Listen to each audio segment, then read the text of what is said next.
I'm here with the 60s Squier Jazzmaster. I'm going to do a review of it, but first, I was just playing a lick there that's from kind of a redo I did of a song I wrote called Master of Egg Salad Sandwich, released a few years ago. It's on one of my anthologies. And I did a TikTok video of it and improvised a new solo over it. And I did a lick kind of like the tapping one I just did earlier. And around 12 seconds is when that occurs.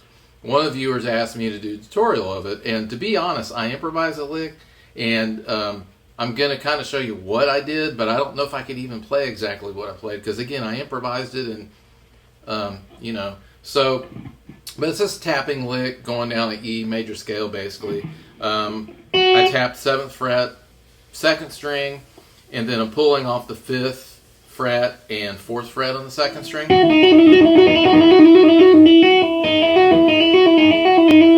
And then I'm going to tap 7th fret, 2nd string again, but then I'm going to move my left hand and I'm going to pull off the 4th and 2nd frets on the 2nd string. So, and then it's just going down again at E major scale. So then I go to the 3rd string. I tapped, I believe, a C sharp. That's 6th fret, 3rd string, and hammered the 4th and 2nd frets on the 3rd string. So, and then tapped 7th fret, 4th string, and then pulled off the 4th or 6th and 4th frets on the 2nd string. And you can just something like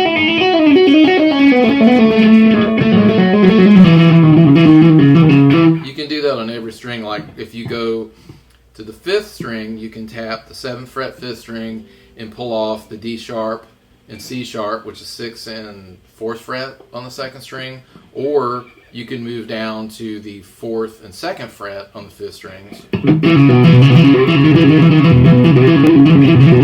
I mean, it's just a, Eddie Van Halen ripoff kind of thing, because like an Eruption, how he's tapping a note and changes the note in the left hand, and it's making a chord, but it's like an arpeggio.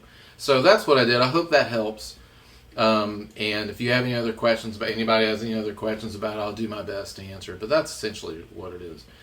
So anyway, on to the quick review of this Jazzmaster. So backstory, I actually bought one of these a few years ago, and it was all right.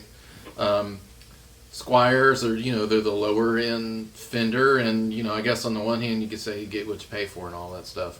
But it wasn't bad. I just thought the quality wasn't so hot. This time I decided I'll try it again. And of course they cost more now. They are around $450. Although I got this one on sale through Musician's Friend for $350. It turns out now when you see those kind of guitars on sale, a lot of time what it is they're in a store. So that can be a bad thing sometimes, that people have played it and maybe it's trashed or whatever. But in this case, it was in great shape. I did set it up. And then I added this device I got from Stuart McDonald. And it's supposed to help with the Buzzy Bridge. Jazzmasters are notorious for having Buzzy Bridges and kind of being a little bit junky of a guitar in a way, but they're unique instruments, especially the pickups, and they just have in the way the body feels and all that. So I tried it. What it does is it screws into the bridge, as you can see there.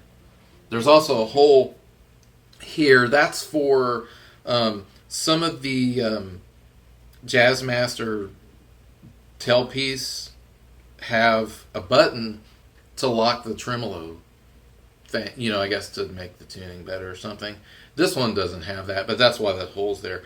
But anyway, what it's supposed to do, it's got this roller, it's like a metal bracket, and it's pressing the strings, like adding some force here, and pressing down on this bridge so it doesn't rattle as much, and supposedly adds a little sustain. And I did notice a difference after I installed it.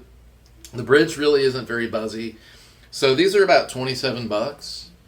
You can get them, Musician's Friends where I bought it, but I think you can buy them direct through, online.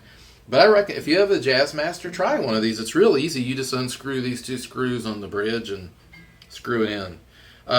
So it's a, typical Jazzmaster. It's got the, like the switch here that's like you can have one setting and change to another one automatically, and change the tone.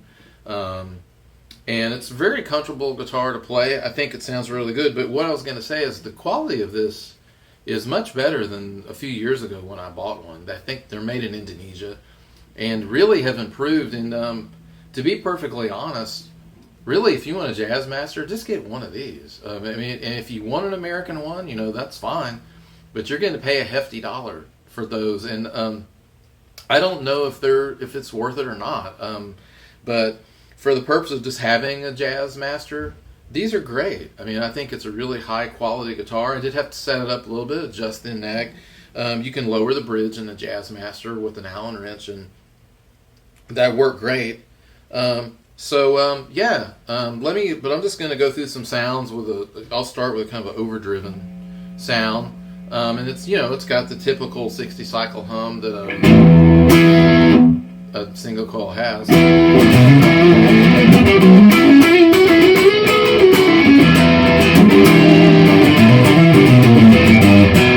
So that's the front pickup, and then if you put both of them on, you get the hum canceling effect of out of phase.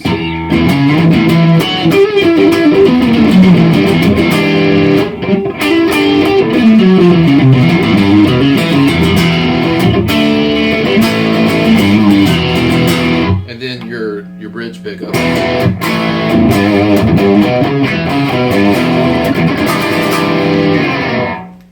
So let's hear them clean now. Okay, so this is the Jazzmaster straight through a Fender amp. Front pickup.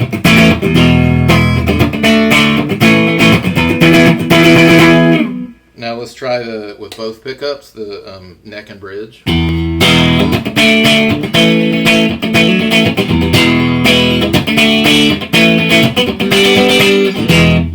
And then finally, your bridge pickup.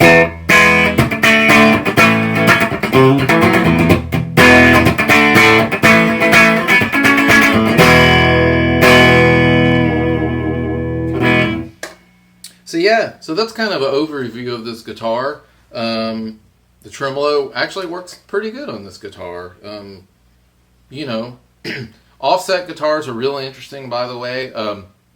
From a person, from my generation, I remember in the 80s, you could go into the pawn shop and get one of these, or a Jaguar, or a Mustang, which are all kind of in the same school of Fender guitars, for nothing, because nobody wanted them then. They weren't cool. Everybody wanted the rocked out Strats, and even Gibsons were kind of not as popular then. It's because Eddie Van Halen made the rocked out Strat thing so popular.